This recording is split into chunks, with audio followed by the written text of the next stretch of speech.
Let's go. We're live from Circa Sports, the largest sports casino in the world. We're here, Power Slap 13 coverage. We're going to be breaking down for you the preview show. We've got the odds here from Circa Sports. Whether you're betting on the app or betting here in person in Las Vegas, the odds are identical.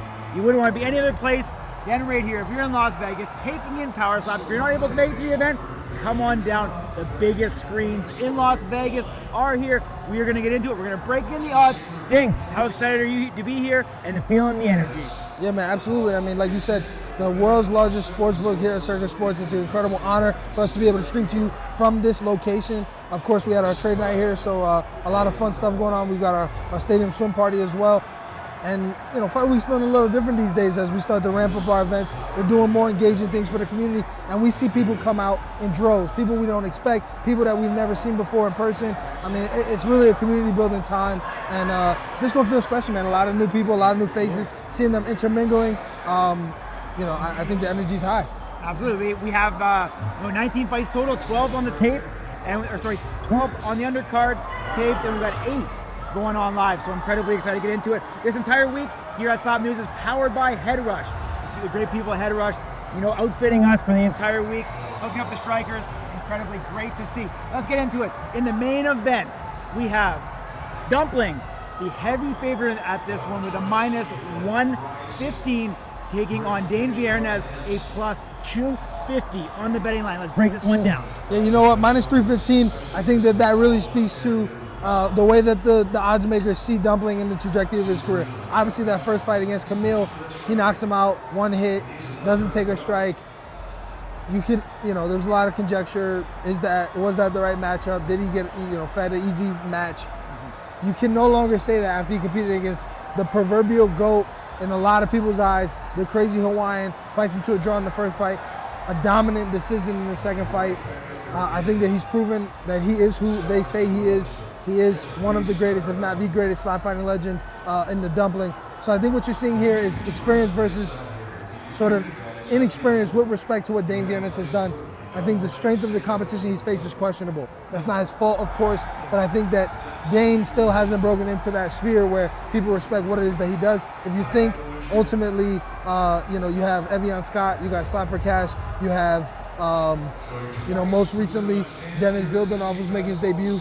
So in a lot of ways, Dane Viernes to the general population is largely untested. So I understand why the Dumpling is over a 3-1 favorite in this one. Yeah, I mean, heavily favored going into this one, but we do know that Dane Viernes is fighting, for his family lineage.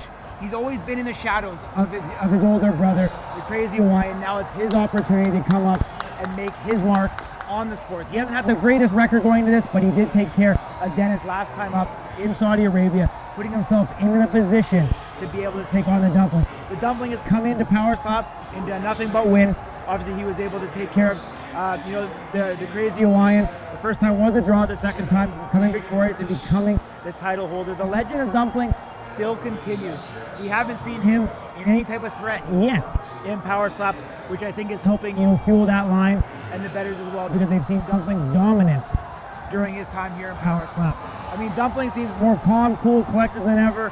We've even seen him cracking some jokes here in Las Vegas.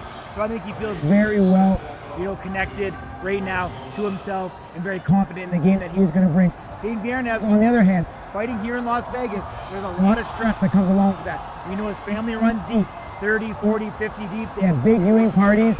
Usually they're renting houses and other things to accommodate that. And so is the moment going to be too big for Dane Viernes because he's never been under the spotlight, being the guy in a main event? And seemingly so right now, the Vegas lines are stacked against him, but we are going to see if he's going to be able to overcome that and get the title back and bring it back to the Viernes family. In the co-main event, let's keep moving on. We've got Wolverine taking on Russell Rivera. Right now, the line on that is a minus 270 for Ron Beta Wolverine and a plus 215 for Russell Rivera. This one's a lot closer.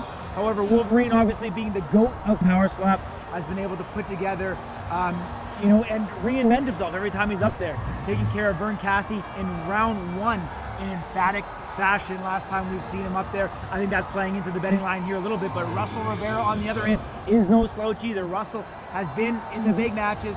He's fought the guys at the top of his light heavyweight division as well. He's put himself in a position to take on Ron, and you know, seeing him here tonight as well, very calm, cool, collected also, and somebody who's looking to go up there and inflict pain, whether it be legally or not, on his opponent. You know, Russell will try to take his head off every single strike that he gets. What do you see on this match? Yeah, you know, I think this is Russell. This is a long time coming for Russell, right? You know, last time he had this opportunity against AJ Hints, it did not go his way. Obviously, he was gutted to find out that he was disqualified after he laid AJ clean out, and that was the second fight of what I would consider a pretty heated rivalry, right? I think the biggest difference here is that we've seen Russell flat on his back, looking up at the lights.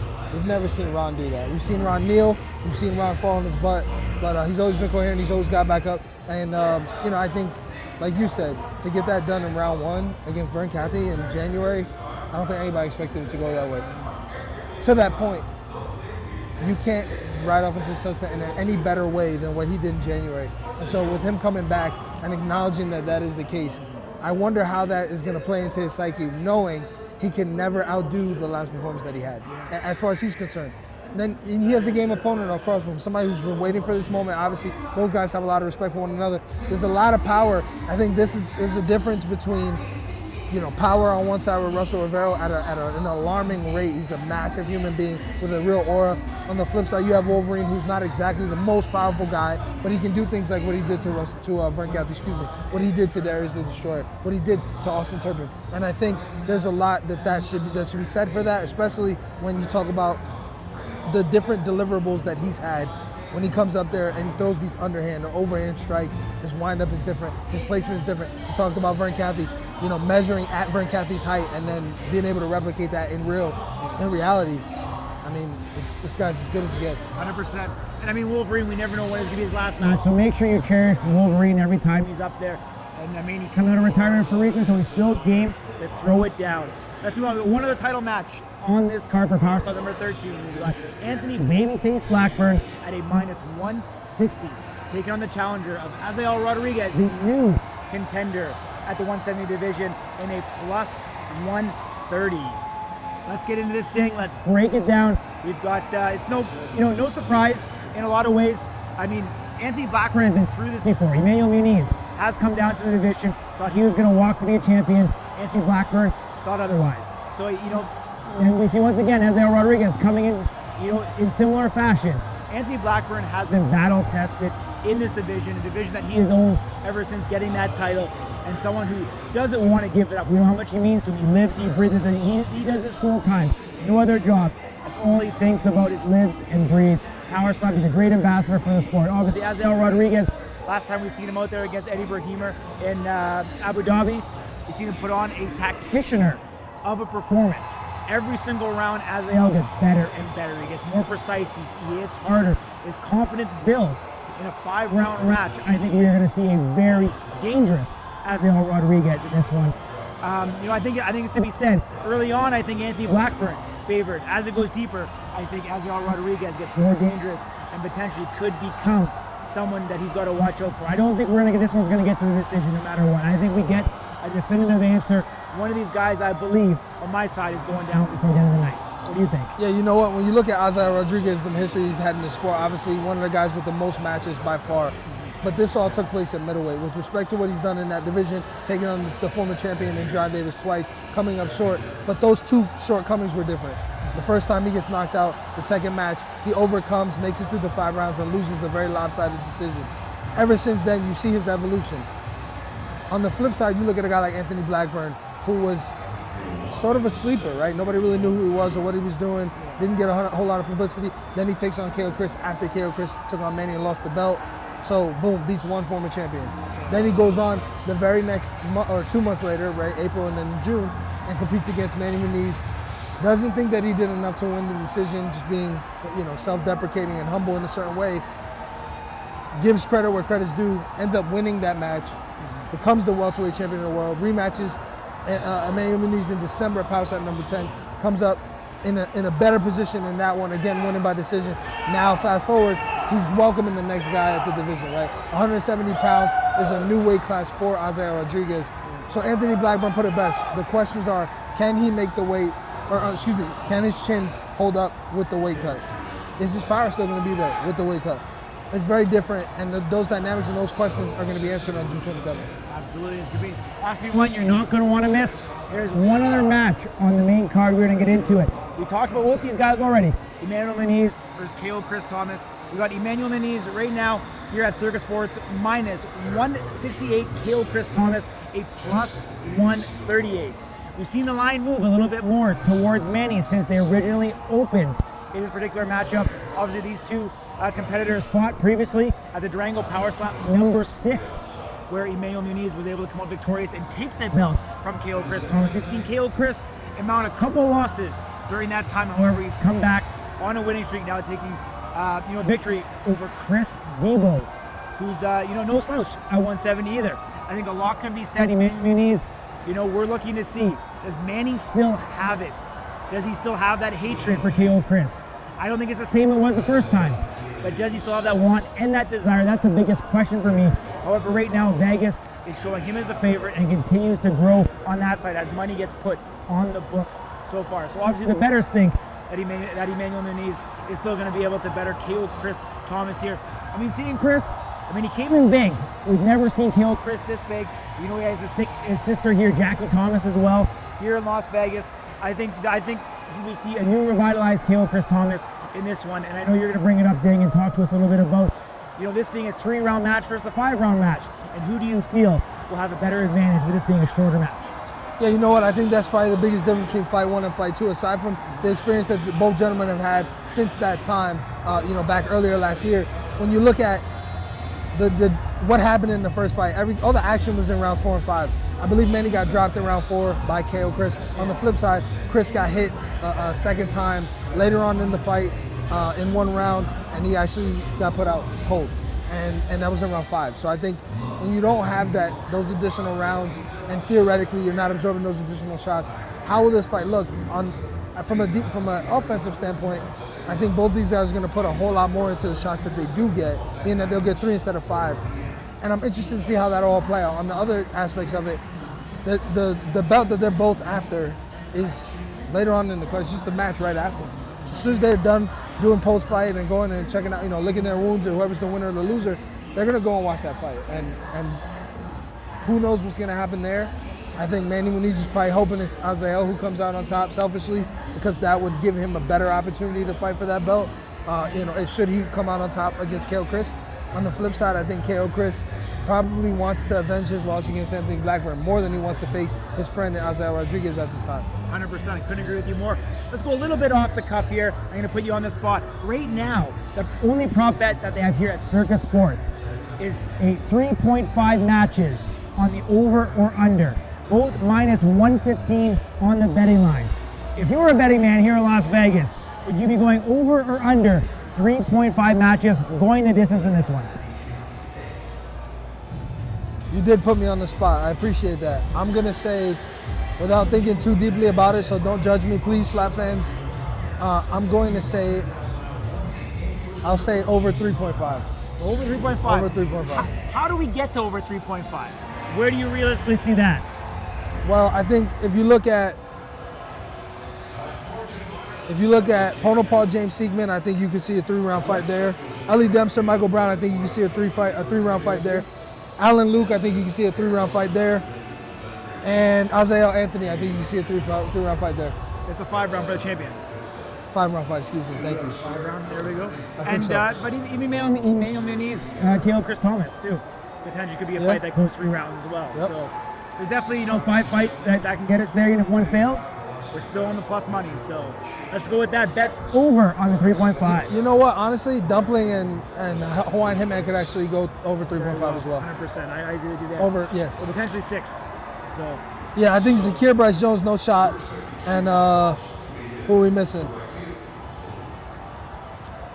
Beta Ronda Russell, yeah, no shot. I don't think so. I agree with you. Let's break that one more fight before we go, because I think this one is interesting. Pono Paul taking on James Seman. We got Pono Paul plus 148, minus 178 for James Seman. I need to give you a little bit of information. We've seen both fighters here tonight. We have Pono Paul coming in right now, tonight. He is at 267. He still needs to cut 2 pounds to make that top weight limit. Think about that. I think last time we seen Pono Paul, he had 20 pounds to give on that limit. He's put on 20 plus pounds to be here tonight. On the reverse side, James Seman, around 217 for this match. James Seman has lost 20 pounds. We're gonna have a 40-pound spread. Very unique and different for the first time that these two athletes have competed. The kind of knock on Pono Paul last time and James Seman, or the asterisk beside it, if you will, was that Pono Paul didn't have his right hand last time he fought. However, give James credit, he still went up there and took care of business and was victorious in this one. We have two athletes colliding. James Seman, if you haven't seen him, is going to look completely different than last time you've seen him up there in Power Slap against Nate Bernard in Abu Dhabi. And so we're going to see two of these titans clash in that heavyweight division. I think it's great for the sport that we're getting that rematch, getting the definitive answer on who's going to move forward here in this particular division. Break down what you see. Yeah, you know what? It's a good point. When you talk about the weight difference, I think that that's significant. One guy went in one direction, one guy went in the other, and now they're 40 pounds apart. I personally don't subscribe to the idea that the right hand is the full-blown difference maker. I think the key here is what Pono has to do is still absorb a shot from James Seman. Right hand, left foot, right foot. He still has to take the shot that he couldn't take last time. It's got nothing to do with his right hand when it comes to that. In his corner, though, what he does have to his advantage is that he's taken shots since that time. He's went up against a guy named Dorian Perez and took the shots that guy has put out when he's knocked people out. He's hurt. And what, you know, I mean, take this with a grain of salt because it's Damien DeBell, but he's made Damien DeBell look, quote unquote, you know, the worst that he's ever looked against any opponent, and it was very mild. I mean, you know, a couple steps back and a little tilt of the neck. So take that with a real grain of salt. But I think right hand, left hand, ultimately it's going to be, and in Pono's head, he's got to take the shot. That's the key. To James's credit, he took on Nate Bernard, couldn't get a knockout, but he also showed that if he doesn't get a knockout, he still is able to withstand and go ahead and get that decision victory. So, like I mentioned earlier, I think this fight absolutely could end up being the decision. Absolutely. We're here in Circa Sports, the world's largest sports book, powered by Head Rush. Appreciate you guys joining in. This is the preview show on the betting lines. If you aren't able to make it here to Las Vegas, and whenever you do, you can also bet on Power Slap on the Circa Sports app. Appreciate you. Enjoy the view with the lines up and active. We're back here tomorrow, first thing in the morning. We have the weigh-ins streaming live on our YouTube channel, and we're back at Stadium Swim for the tailgate party. Tune in from 4 until 7, and then fight night on Friday with the post-fight interviews, the press conferences streaming live on our YouTube channel. Take care. Nowhere else to get better content.